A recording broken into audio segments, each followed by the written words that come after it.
Welcome to the TC Dojo, where you choose the topics and we find the experts. This morning, Patrick Bosek from easyDITA is in the house. He's the visiting Dojo master this month. He's a familiar face in technical communication. Oh my God, listen to this. He's the co-founder of Jorsek LLC, the company that produces easyDITA. He's worked in a wide range of projects and solves problems with product communication software, and he specializes in improving authoring, production, and content distribution. He's a highly skilled developer, a thoughtful manager, and a passionate consumer advocate who wants to advance product documentation industry. Let's get started. I'll turn the presentation over to our visiting Dojo master, Patrick. Patrick, it's all yours. Thanks, Liz. All right. Can you see my screen, Liz? We can. Yep. Oh, I'm unmuted, right? You're good. Okay. I just had a thing tell me that I was muted and then unmuted. All right. Well, I'm going to assume that you can see my screen because nobody's told me otherwise. So today I'm going to be talking about keys and key referencing. This is often a topic that really draws blank stares when people are getting into DITA. I believe I even had someone today tell me they found it to be mystical or magical and just something they really didn't ever, or they weren't really ever able to get their heads around. So with that said, I want to try to break this down and make this a little bit more digestible, a little bit more understandable for people who are just coming into DITA. So today's focus is we're going to be taking a very publication-centric view. So the things we talk about today are also going to be applicable to more of a wiki style or like an every page is page one style of content, but it's set up a little bit differently. So if you want to talk about how you apply the key referencing and the variabilization that you get from that in a more knowledge-based style application, that's something I'm happy to talk about. But because it's a little bit simpler, we're going to take a publication view today. So today we're really going to focus on three structures. So I kind of have I'm using like the 80-20 rule here. We're going to focus on just a small set of DITA, and these are the things that I believe are going to give us the biggest bang for our buck. So we're going to be looking at links, which are commonly called cross-references or XREFs. We're going to be looking at names. So those are just the names of our products, potentially the name of our customer if we're writing like RFPs or something, and then images. And this presentation is really meant to talk about just two simple rules. And you're going to see this, I'm going to repeat this a lot. I'm a big fan of repeating things. Name all of your topic refs is rule number one. And when I say name, what I really mean is set a clear human readable value for the keys attribute when you're referencing a topic in a DITA map. Rule number two is going to be use warehouse files. So we're going to start with rule number one, and we're going to get into how this impacts our referencing.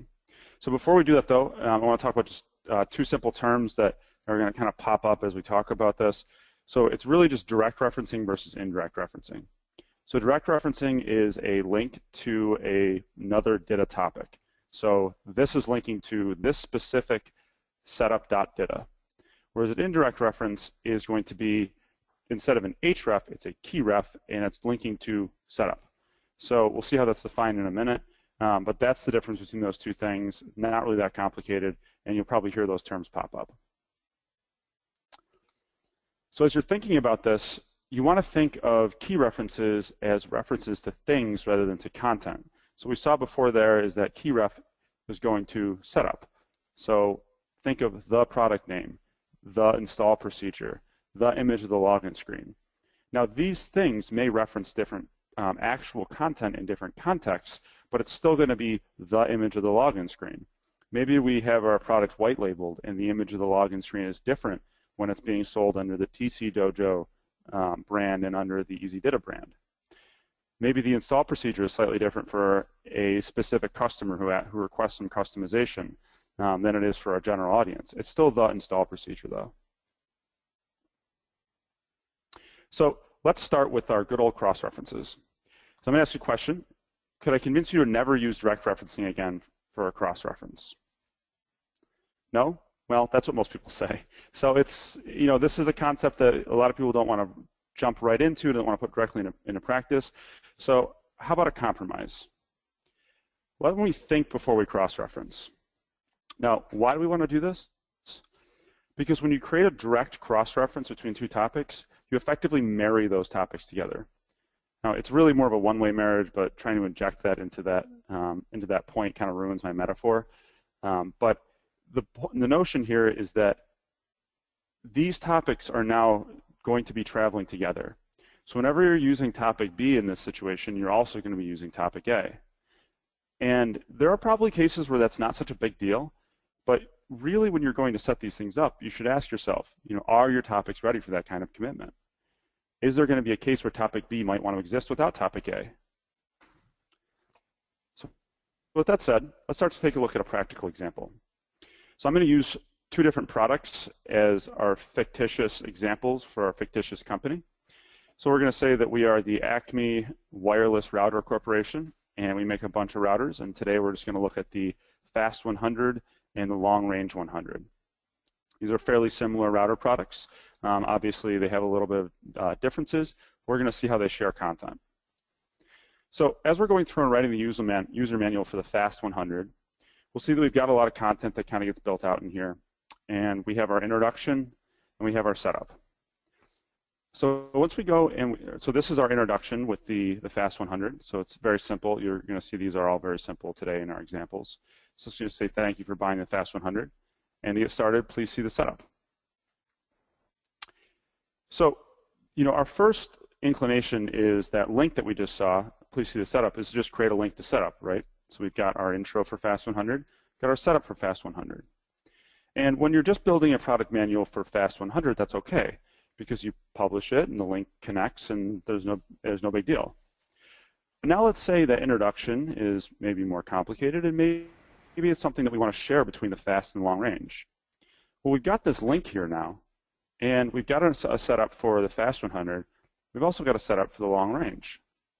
So this is using that direct reference. So we've got an href in our link that's going to the setup.data.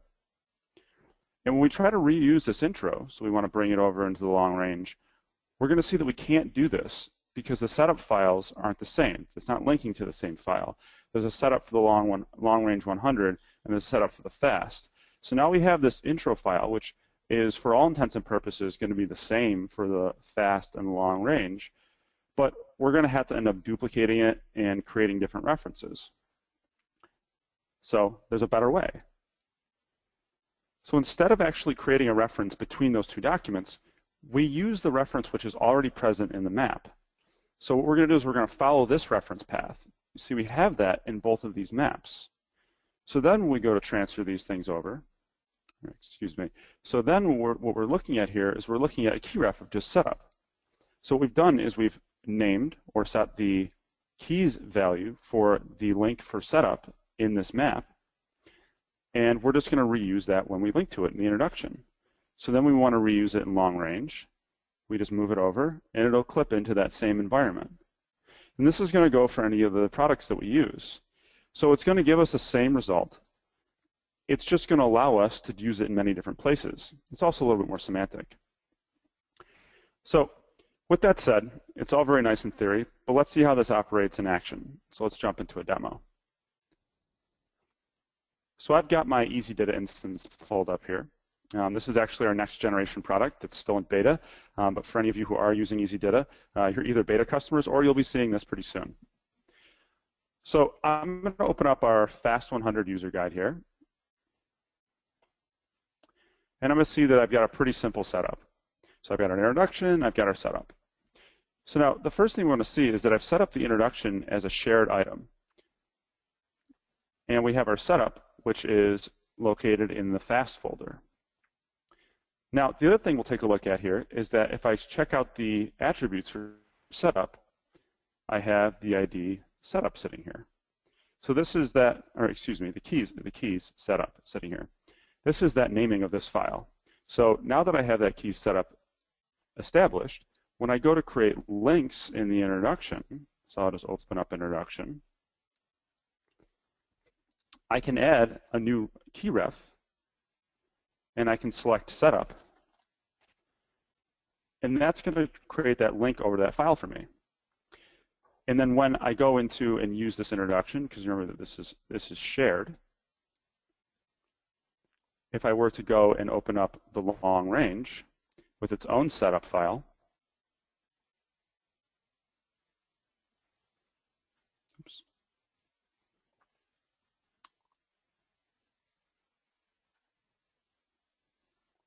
we'll see that the setup is going to route to our other setup.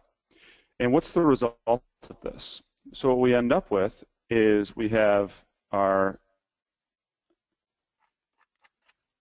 long-range user guide and our fast user guide. And they're both going to have introduction topics, and they're both going to have very simple links to the setup file. So you'll see that the setup file is going to be different for the long range. So how to set up the long range and how to set up the fast 100. So it is in effect linking to two different places, but it's using the exact same reference underneath the hood.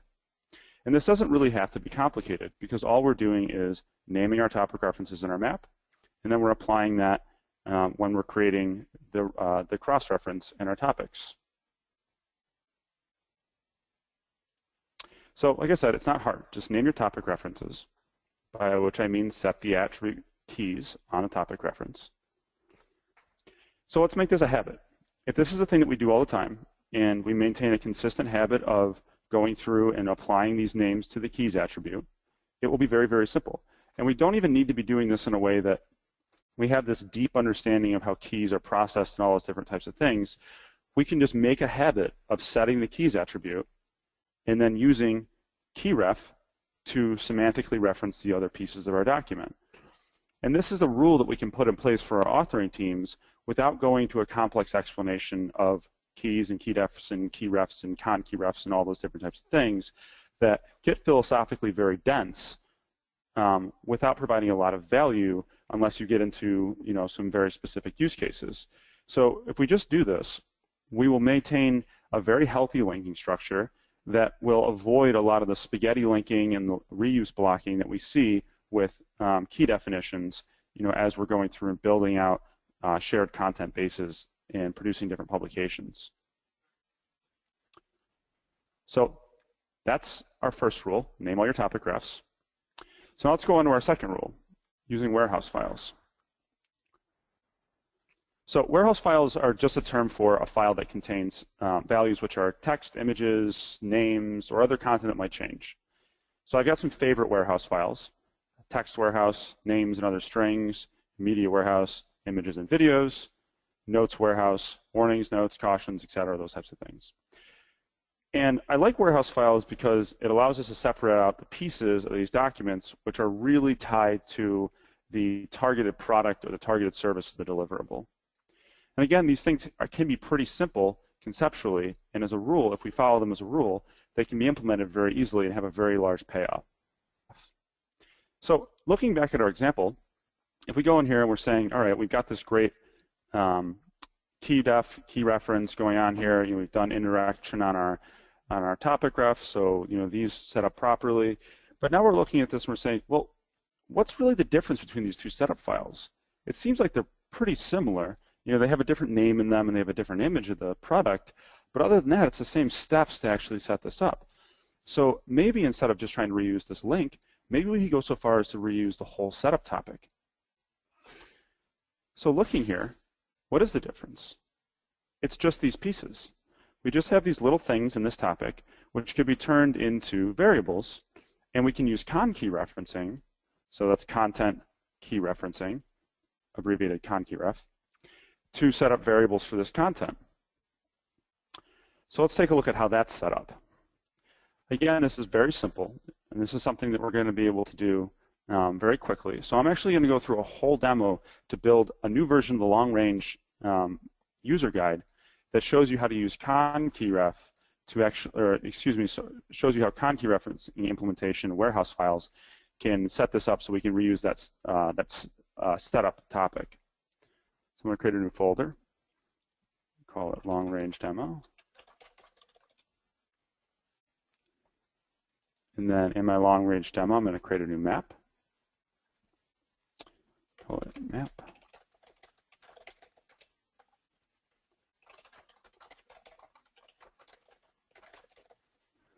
I'm going to create this. and then I'm going to open this up. Okay, so now that we've got our new map open, I'm going to create two warehouse files. These are going to be where our names and our images are going to go. So first I will create a warehouse, and I'm just using a naming convention that I like for text.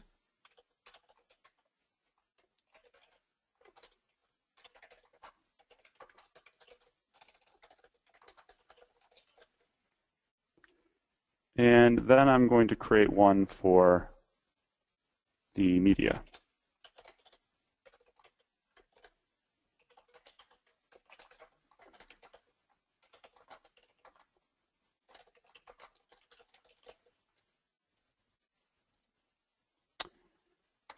So now that we have those both set up, I'm going to quickly jump in here and add some values to these. So the first one I'll add a value to is the media.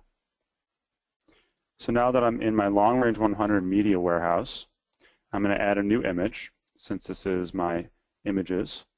And I'll go and I'll grab the image for the media, drop it down in there. And then I'm just going to give it an ID. This is how we're going to reference it. So we're going to call this one green light.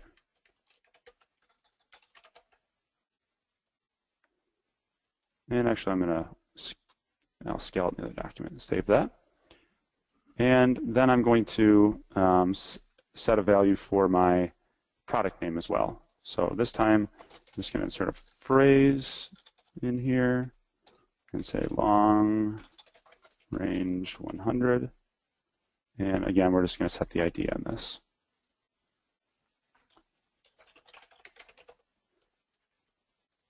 All right, great.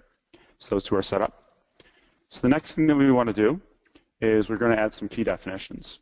So I'm just going to click append key def, and I'll have my text variables for my text warehouse. Drop that one on there. And the key def, and we'll have our media.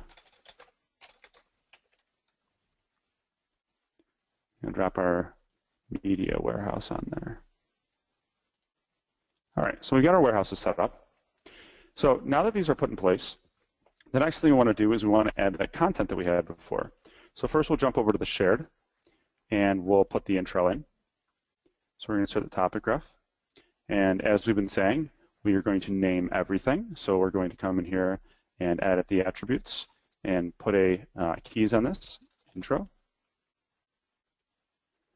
And next we're going to go and we're going to grab the setup from the fast 100. So not the long range 100, that was the setup that we had changed the reference to, but the fast 100. So we're showing how we can reuse the same setup file. And once we've done this, in an actual implementation, we would want to go and move this to this shared.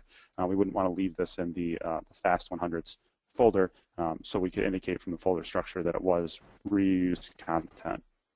So I'm going to grab the setup, and I'm going to drop that in here as well. And then I'm going to add the keys to this.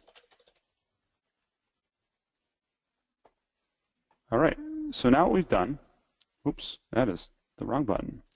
Quick save on that. So now we have our different items set up here. So I'm going to click the setup file, and we can see that what we have is we have the long range 100 being defined by our text warehouse, and we have the image, another key reference here we can see, being defined by our media warehouse. So all we've done is we've come in here and we've set up our con key refs, media, green light, to use those other items.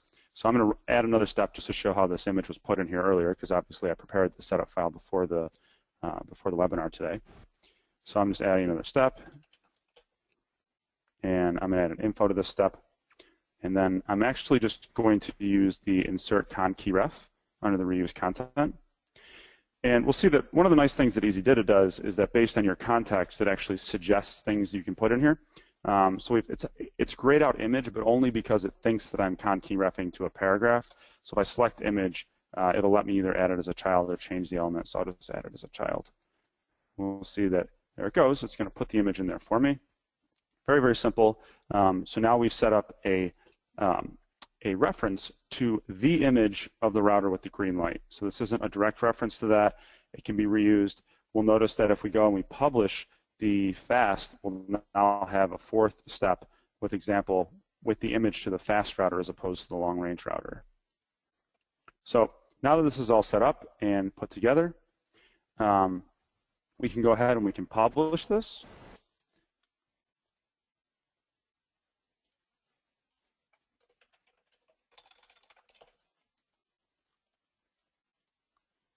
And we'll see that what we're getting here is going to be a very simple PDF, obviously, but it's going to contain all of our content via the references. We didn't have to go and establish anything special.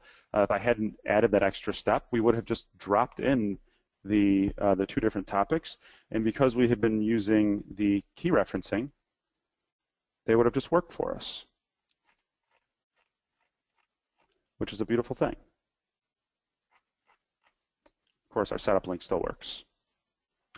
So, what have we done? We've just used some warehouse files, and we've followed the same thing that we had done before. We've just named the objects, and we've just chosen those names when we've been applying these different pieces in here. So for names and images, if instead of referencing them directly, as is kind of our habit when we're building this kind of content, if we just name them and apply our references via the names, it doesn't have to be so hard. So those are two simple rules. Name your topic refs, or name everything, and use warehouse files. Of course, these two relate directly to our three different structures that we were looking to take a look at in the beginning. So naming your topic refs, that's how you set your links and your cross-references. Use warehouse files, that's what's going to go to your names, so your product names, your customer names, and to your media, to your images. And this is going to create much healthier content because things are not going to have any blocking links or blocking names or blocking images, which are the biggest things that block us from sharing content between different publications, and where it's going to allow us to make decisions in a more agile fashion. So, as long as you've got some good tools, and there's a lot of good tools out there. Obviously, I'm using easyDITA because that's what I'm comfortable with. But as long as you've got some tools to support this process, it can be very, very easy. So name your topic refs to make it easy to set, makes your links, oops, that's a typo right there. That should say, to make it easy to set your links and make them portable. Use warehouse files because names and images can change. And that's all I have today. That is perhaps the best explanation of keys I've ever seen. Truly, that was fantastic. Thank you, Patrick. Thanks, Liz. All right, so let's give you a chance to type in your questions, and while we do, I will show you what's coming up. All right, so here's what's coming up. Type in your questions. Our next mastermind series is on June 16th. This is a kind of a DITA support group or whatever things you're working with. It's your own personal board of advisors to talk and get together. All right. In the next TC Dojo in July, Max Hoffman's going to be here from Adobe, which was to talk about FrameMaker 2015, which released just last week. And he's going to talk about using it in an unstructured way, unstructured documents, and that's different for us, actually. Where do you find out where to go? Go to tcdojo.org, and you'll see the sessions at the bottom of the page, what's coming up. Also, this gives you a chance to vote for your upcoming topic sessions because you guys choose the topics. We find the experts like Patrick here to talk about what you want to learn. Why should we tell you? You should tell us. All right, so let's get to the questions. Ooh, we got some good ones today. The first one was, can we see the DITA markup for the setup topics? Oh, absolutely. All right, let me switch it back to you. Okay. And while we're doing that, here we go. Are we ready? There we are. Got me? All right, cool. Yep.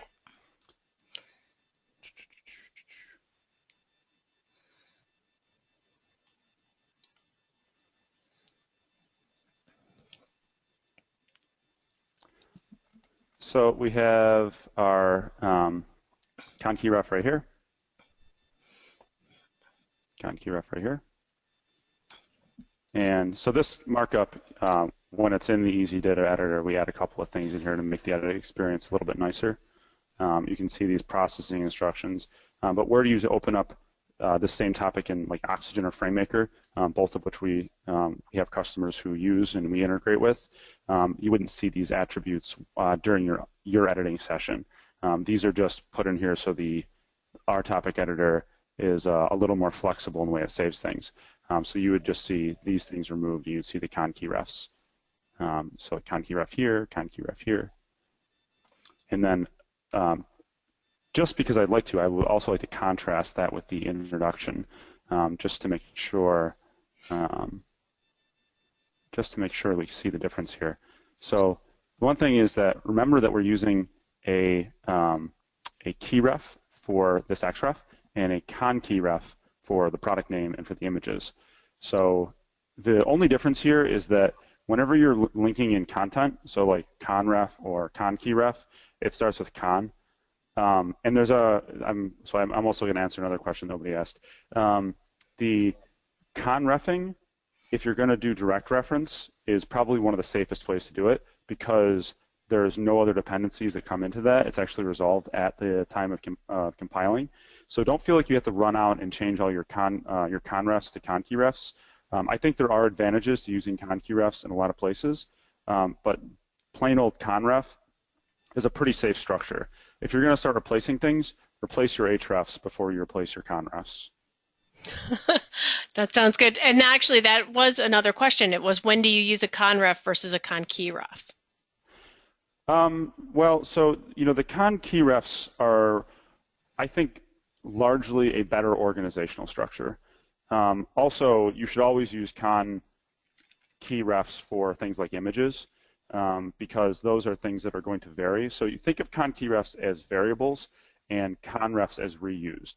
So if you're reusing something which is going to be purely static, so like a statement in a disclaimer that's universal across all your products, if it changes in one place, it's changing everywhere, then a con ref is a good structure. If you can replace the term con key ref or con ref with the word variable, so like you make that swap in your mind, then you should use a con key ref. Great. All right, here's one. Let's save that one for next. Do you have any suggested best practice for how to create, organize, and group warehouse files? Well, you did see one of my favorite best practices, which is, so we use, one of the things that easyDITA does that I don't know if it's unique in any way, but it's something we do, is that we maintain both the title and the file name. So I really like putting the _WH in front of the file names. And I also really like keeping warehouse files next to the maps that they go in. So I hope Elliot Kimber had a chance to join today because he is probably the most expert level person when it comes to indirect referencing that I've ever met. And one of the things that he was suggesting, and I'm probably going to get this wrong, so maybe he would like to jump in and correct me, is that if you have large sets of files you want to do a lot of indirect referencing to, oftentimes it's good to have like maps which are kind of like warehouses, so they kind of define those references and you can just bring those maps in, which is a little bit more of an advanced notion. I want to work with Elliot or maybe somebody else to put together a blog that describes that, but that's a little bit more advanced in today's discussion. So yeah, I would say keep them next to your maps for general things like this. Naming conventions are helpful. We use them. It helps especially when you're talking about search and things like that. So you can see if I punch in _WH, I just pull up all my warehouse files, which is really helpful. And other than that, just whatever's going to work well for your business. We like to have our shared folders kind of existing at every level. We've actually got a tutorial coming out that's going to talk about how to use folders to effectively organize content from a shared and multiple products perspective. So Cool. that was kind of a long, rambling answer. Sorry about that. No, that's good. That's really good. All right, so here's the last question, unless anybody keeps typing some in. How is what you showed different for docs where every doc is page 1? You just want to Okay. couple of hints about how that is? Okay. So when you're dealing with an every page is page 1 type of a scenario, your warehouse files are probably going to end up having audience or other DITA vals surrounding your blocks.